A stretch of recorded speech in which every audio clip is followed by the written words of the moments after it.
Ako ang nagsimula nitong lahat.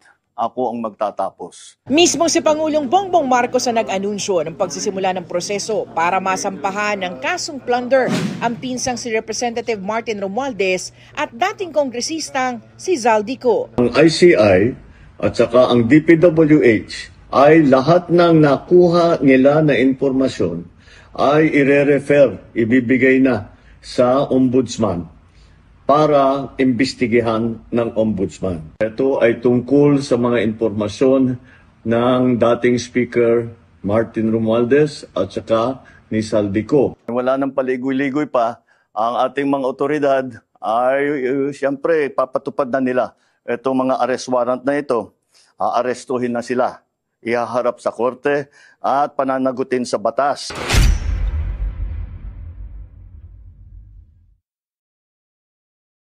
Pinakakasuhan na ng plunder, graft at direct bribery sina dating House Speaker Martin Romualdez at dating Congressman Zaldico kaugnay sa maanumalyang flood control project sa bansa.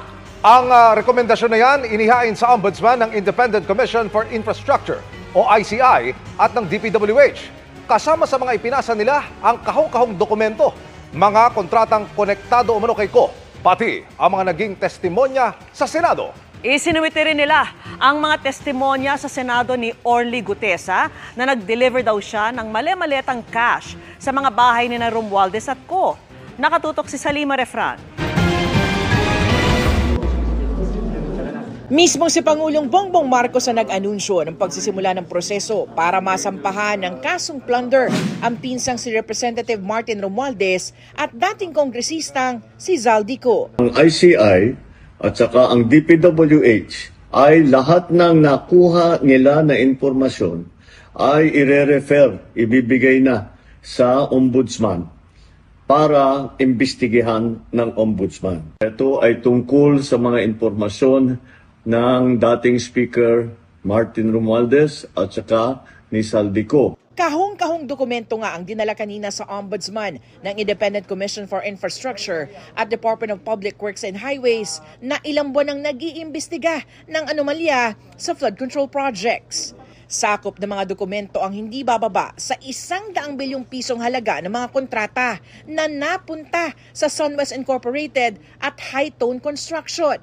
Mga kumpanyang konektado kay dating kongresistang Zaldico at sa pamilya nito mula 2016 hanggang 2025. Speaker Martin Romualdez, siya ang naging speaker from 2022 to 2025. Si former Congressman Zaldico ang napili na Committee on Appropriations Chairman. At ang sinasabi ng referral na to ay dun sa relationship na yon, no, nangyari itong mga iba't ibang kontratang ito. Nagsumite tayo ng facts at mga dokumento, pero sa aming palagay, merong basihan, no, para dun sa 3 recommended na kaso. Ang rekomendasyon ng ICI at DPWH, sampahan ang kasong plunder sina Romualdez at Ko, pati graft at direct bribery. Kasama sa mga isinumite ang mga testimonya sa Senado, kabilang ang sa nagpakilalang dating security consultant ni Ko na si Orly Gutesa. Sinabi noon ni Gutesa na nag-deliver siya ng mali-malitang cash na may lamang milyong-milyong piso na kickback umano sa mga bahay ni Romualdez ng speaker pa ito at bahay ni Ko nang nakaupo pa siya bilang House Appropriations Committee Chairman. Ang mga nilabas naman na video ni Ko sa social media, ayon kay DPWH Secretary Vince Dizon, hindi nila maisama sa kanilang rekomendasyon dahil hindi ito pinanumpaan ng dating kongresista. We cannot include statements that are not sworn. That is the most important difference. At yung pong Facebook video ni former Congressman Zaldico, hindi po yun sinumpaan. Humarap noon sa ICI si Congressman Romualdez, pero ang depensa lamang daw nito, assumption of regularity o pag-iisip na tama ang lahat ng nasa national budget at nasunod ang tamang proseso kahit walang patunay. Ang parati kong naririnig from all of the witnesses, they assume regularity, hugas kamay, sa madalit sabi. No? Hindi pwede yun. may sinumpaan kang oath, tapos hugas kamay, you have a responsibility. Of course. Agad isasalang ng Ombudsman sa fact-finding investigation ang referral na ito ng ICI at DPWH. Bukod sa susuriin ng mga dokumento, magsasagawa rin ng field investigation ng Ombudsman para kumala pa ng ebidensya at palakasin pa ang reklamo. Asahan pa raw ang paghahain pa ng iba pang mga rekomendasyon. Sa susunod na linggo, inaasahang makukuha na ang joint AFP-PNP reports sa mga iniimbestigang flood control projects sa buong bansa. Ang halaga ng mga ito, nakalululang 1.7 trillion pesos. I'll give you the number. Flood control lang, 1.7 trillion for 10 years. Flood control lang yon. Tanggalin mo ng lahat ng binudget ng DPWH, 1.7 trillion. So isipin nyo, hindi ko man ilang numbers, ilang zeros yun. 1.7 trillion was spent for flood control alone. Kaya naman sa tingin ng mga dating mahistrado, ito na ang pinakamalalang iskandalo sa bansa. Mas malala pa sa pork barrel scam noon. We are in the midst of the biggest, most scandalous scandal in our country. The amounts involved in this ongoing flood control and infrastructure scandal have made the Napoles PDOF seem like a chump change. The sheer outrageousness of the sums involved in this newest scandal and the blatant nonchalance of the personalities purportedly involved are mind-boggling. Pero sabi ni dating Sandigan Bayan Presiding Justice Amparo Cabotaji Tang, sadyang mahirap litisin ang plunder sa korte. To the general public, the plunder law is perhaps the gravest crime that may be committed by a public official. However, any student of the law knows that a prosecution under this law has been rendered extremely difficult with the ruling in the Arroyo case requiring the identification of the main plunderer. Kaya dapat daw malakas ang ebidensya dahil ito lamang ang magiging batayan ng desisyon ng Sandigan Bayan. Para sa GMA Integrated News, Sanima Rafran, nakatutok 24 oras. Haharapin daw ni dating House Speaker Martin Romualdez nang may malinis na konsyensya ang investigasyon ng Ombudsman. Tiwala rin daw siyang magiging patas ito. Nakatutok si Tina Panganiban Perez. Tiniyak ngayon ni dating House Speaker Martin Romualdez na haharap siya sa investigasyon ng Ombudsman nang malinis ang konsyensya. Ito'y matapos irekomenda ng DPWH at Independent Commission on Infrastructure sa Ombudsman ang pagsasampa ng mga reklamong plunder, graft at bribery laban kina Romualdez at dating Ako Bicol Representative Zaldico kaugnay sa mga umano'y maanomalyang flood control projects. Abogado ni Romualdez ang nagbasa ng kanyang pahayag. I willingly submitted myself to the ICI's fact-finding process, appeared voluntarily, and remained in the country. Throughout all these proceedings, no sworn or credible evidence has ever linked me to any irregularity, and again, my conscience remains clear. Sabi pa ni Romualdez, nagtitiwala siyang magsasagawa ang Ombudsman ng patas na investigasyon. It is now with the Ombudsman. I trust in the Ombudsman's impartial and thorough review and evaluation.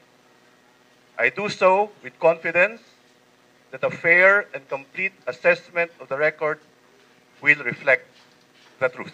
Ayon sa kanyang abogado, nasa NCR lang si Romualdez at patuloy raw na ginagampanan ng trabaho bilang kinatawan ng Leyte 1st District. Yes, he's just around. This is just a text message. Is it in Leyte or NCR. Will he continue to attend the sessions? Yes, I think business as usual. He's the representative of Leyte. May arrest warrant at hold departure order na ang Sandigan Bayan laban kay dating Congressman Zaldico at iba pang kinasuhan kaugnay sa palyadong flood control project sa Oriental Mindoro. Inirekomenda naman ng Independent Commission for Infrastructure at DPWH Nakasuhan ng Ombudsman sina Ko at dating House Speaker Martin Romualdez. Ako ang nagsimula nitong lahat. Ako ang magtatapos. Sa bibig na ni Pangulong Bongbong Marcos nanggaling, may arrest warrant na kina dating Congressman Zaldico at iba pang dating opisyal ng DPWH Mimaropa at SunWest Incorporated, kumpanyang pag-aari ng pamilya ni Ko. Para yan sa kasong malversation of public funds at 2 counts ng graft na inihain ng Ombudsman noong Martes dahil sa substandard umanong road dike project sa Nauhan Oriental, Mindoro. Naglabas din ng whole departure orders ang 5th, 6th at 7th Division ng Sandigan Bayan. Ay wala nang paligoy-ligoy pa, ang ating mga otoridad ay siyempre papatupad na nila itong mga arrest warrant na ito. Aarestuhin na sila, ihaharap sa korte at pananagutin sa batas. Noong Hulyo pa nasa labas ng bansa si Ko at sa impormasyong nakalap ng DILG, a few days ago nasa Japan siya. Japan? But he has since left. Wala pa kami information kung saan siya nag-landing from Japan. Okay, pero linawin natin, nung umalis siya ng Pilipinas, nag-US po siya? US po, and then Europe, then Singapore, then Spain, then Portugal, then Japan. Dahil may arrest warrant na laban kay Ko, mag-a-apply na ang gobyerno ng red notice sa Interpol. May nakapwesto ng tracker teams ang PNP para sa mga aarestuhin. May teams rin daw na pupunta sa mga bahay ni Ko. Pero batid nilang hindi madali ang pagpapauwi. Kanselahin man ang kanyang Philippine passport. On raw intelligence, it seems that he has a Portuguese passport. If he acquired the passport before the commission of the crime, Portugal will protect him. But if it was after the commission of the crime, ibibigay siya ng Portugal. Ang Portugal mismo ay na-rules nila para wala silang fugitives na magtatago sa kanila. Posibleng mandagdagan pa ang asunto laban kay Ko. Ngayong inirekomenda ng Independent Commission for Infrastructure at Department of Public Works and Highways sa Ombudsman na ihabla si Ko ng plunder, graft at direct bribery. Pinakakasuhan din nila si late 1st District Representative Martin Romualdez. Siya ang naging speaker from 2022 to 2025. Si former Congressman Zaldico ang napili na Committee on Appropriations Chairman. At ang sinasabi nung referral na to ay dun sa relationship na yon, no, nangyari itong mga iba't ibang kontratang ito. Kabilang sa mga isinumite ang di bababa sa 100 bilyong pisong halaga ng mga kontratang napunta sa SunWest Incorporated at Hightone Construction, mga kumpanyang konektado kay Ko at sa pamilya nito mula 2016 hanggang 2025. Gayon din ang mga testimonya sa Senado, pati na ang sa nagpakilalang dating security consultant ni Ko na si Orly Gutesa. Hindi kasama sa isinumite ang mga inilabas ni Ko sa kanyang videos. Yung pong Facebook video ni former Congressman Zaldico, hindi po yun sinumpaan. Agad isasalang ng Ombudsman sa fact-finding investigation ang referral na ito ng ICI at DPWH. Bukod sa susuriin ng mga dokumento, magsasagawa rin ng field investigation ng Ombudsman para kumala pa ng ebidensya at palakasin pa ang reklamo. Sinisika pa naming kunan ng pahayag si Ko. Ayon naman sa abogado ni Romualdez, haharap sa investigasyon ng Ombudsman ang dating speaker na malinis ang konsensya. I willingly submitted myself to the ICI's fact-finding process, appeared voluntarily, and remained in the country. Throughout all these proceedings, no sworn or credible evidence has ever linked me to any irregularity. And again, my conscience remains clear. Ang parati kong naririnig from all of the witnesses, they assume regularity, hugas kamay, sa madalit sabi. No? Hindi pwede yun. May sinumpaan kang oath, tapos hugas kamay. You have a responsibility. Of course. Evidence to be gathered will be acceptable in court. So yun yung value nila kung bakit sila nandito.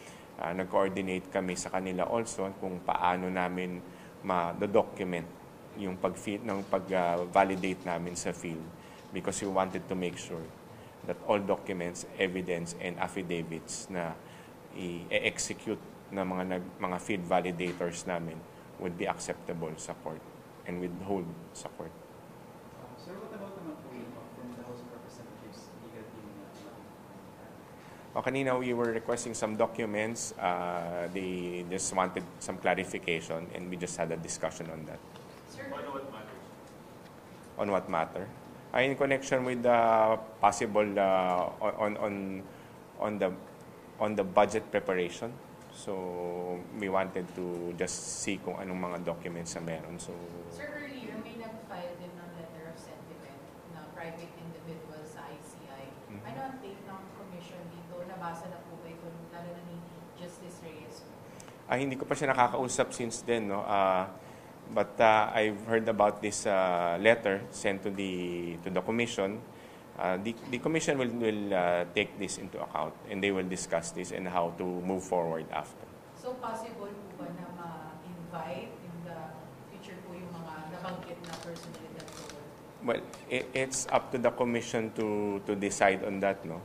If there's any reliable and competent basis for the commission to invite any personality, as I said before, that would lead to finding the truth para malaman natin kung ano talaga yung katotohanan. But of course, we have to validate this, no.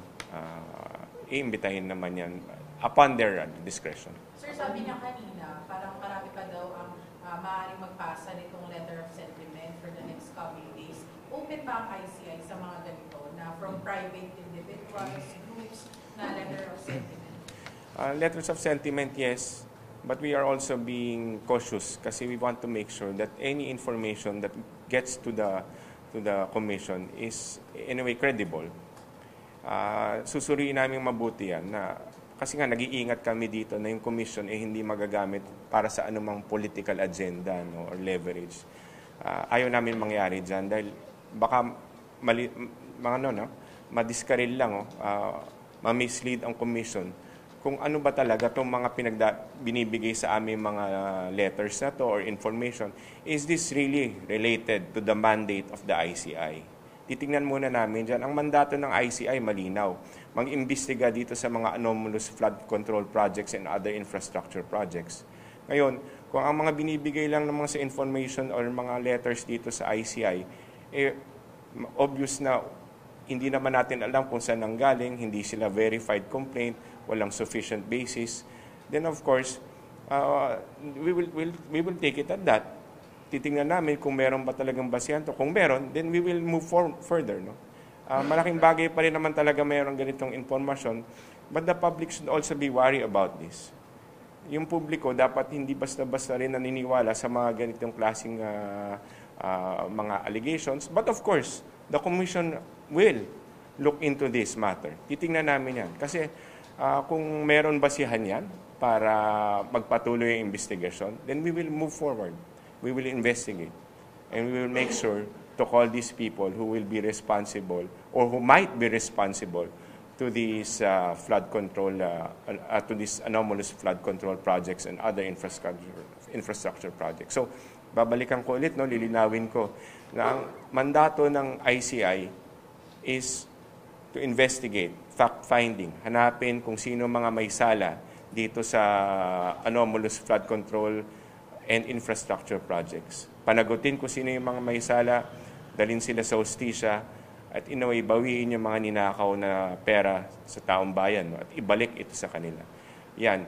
But in the meantime, we are mindful, ayaw naming madiskaril ang aming mga investigasyon dahil lamang sa politika. So, titingnan namin mabuti ito.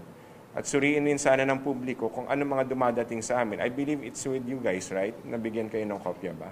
So, makikita naman ninyo kung anong basihan dyan. And it's everybody to read. Hindi naman namin tinatago yan. Basahin ninyo, suriin ninyong mabuti, gaya ng pagsusuri na gagawin ng ICI sa mga information na darating sa amin.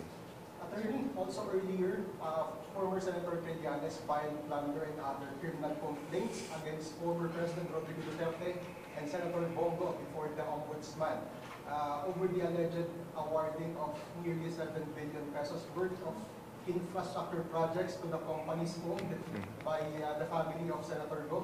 So it seems that Trillanes has evidence and information at hand. Will we invite him to come here?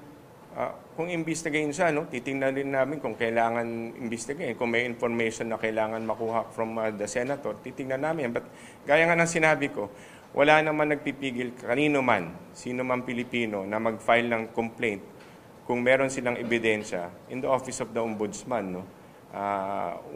Karapatan ng bawat tao yan. As long as there's enough evidence, the ICI will not prevent anyone from filing these complaints against them dahil karapatan nila to. Yun nga yung sinasabi namin dito. It is not only the duty of the ICI to file these complaints, but at the same time, all Filipinos, hindi naman sila pinagbabawal. Kaya kung merong ebidensya, meron silang talagang malakas na ebidensya to hold anyone responsible for any corruption, and go ahead, they can. The ICI will not prevent them. Did you encourage the former Senator Trillanes to coordinate with you? Encourage? Like we encourage everyone. If they have any information to share with us, as long as it's credible, it has basis, it has legal basis, then we will welcome that. But we will always be careful in assessing these evidence and these statements and these affidavits or even testimonies by people who will be going to the ICI. Attorney, pwede pa elaborate lang dun sa may engineering department ng PNP. Ilang personal yung tinitingnan natin na pwedeng PNP? Wala pa kaming exact PNP, di ba? PNP, yeah. Yung base na pinakita, PNP. Yeah, Philippine National Engineering, yeah. Wala pang exact kasi depende yan kung ilan yung papadala namin for verification sa field, no. So until we get the right number of projects to be validated, then we will know. Pero sa ngayon kasi tinitingnan namin, due to limited resources, kung ano talaga yung pinakamadali naming ma-validate. So I cannot answer that question right now. So referral po, ba't po hindi natuloy sa Ombudsman? Sorry. Wala pa naman talagang referral sa ngayon kasi may case build-up pa kaming ginagawa. Sir, do we have an update po about former Public Works Secretary Roberto Bernardo? Because I think he's supposed to appear this Oh yes, it's good that you asked that. No? Tomorrow, he will not be coming because he informed us that he is still sick. But hindi niya nasabi kung ano yung but we will provide you. We asked already for a medical certificate. But the next hearing will be on November 11 or 12. Yun sa kanya. Yes. Yes. Sir, also just one last question po about sa kay Speaker Romualdez. Last week po, di ba, he submitted an affidavit na. Na-review na po ba ito ng mga commissioners? And ano po yung take nila? Wala pa naman sila sinasabi kung anong take nila, but I'm sure it's still ongoing yung kanyang review. And they will probably ask those questions once he appears. Sir, last two. How about yung kay ko? Kasi di ba sabi niyo last time na itatry niyo yung exert ng maayos sa kanya. Ano ang update po doon? We're verifying the address kung saan namin talaga dapat ipadala. And we will inform you pag napadala na namin. Kayong unang makakalaman. Yes.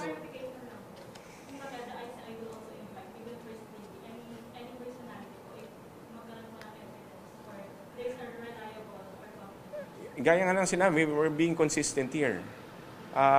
Kung ano, we go where the evidence takes us, but at the same time, we are careful with the information given to us. So, susuriin pa yan. And it's too early to tell kasi hindi pa nga nababasa ng commission kung ano man yung linalaman ng letter na yon. At the same time, susuriin nilang mabuti yan. We're very careful here. Kaya nga na sinabi ko, talagang titingnan ng commission kung meron talagang basis yung mga allegations na yan. We're careful. Thank you. Last na, ha? Yung about po dun sa pagpunta ng mga individual, like, I eyeing for legal, more a uniform process for anyone to just come around and submit evidences or whatever papers may help the investigation. Uniform process in the sense, wala naman kaming ganun. No? But sabi ko nga, tatanggapin namin yan for whatever it's worth. But at the same time, I hope the public, and I'm hopeful that the public is very, very critical about this also, no? Para makita nila, tingnan nilang mabuti, basahin nilang mabuti, lalo na pagkaalam naman ninyo, no, na binigyan kayo ng kopya, kung ano yung kanilang sulat, o kanilang complaint, o kanilang dokumento, tingnan ninyo mabuti.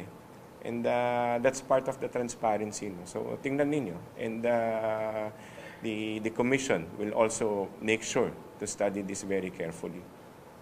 Last na. Yes. Sir, yung nabanggit po Congressman ni Speaker Romualdez sa kanyang affidavit, kailan po sila, or napadala na po ba sila ng invitation?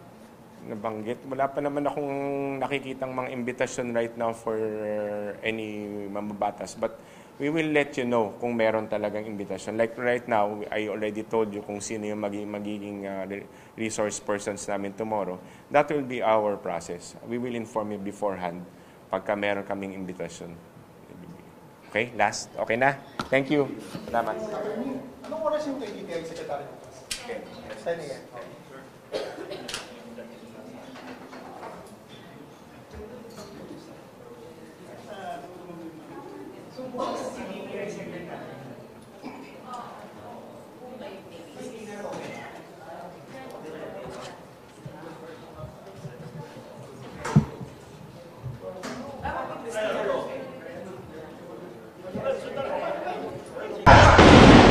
This is Philippine Culture. There was a ballot that was rejected first. Live mula sa GMA Network Center, ito ang 24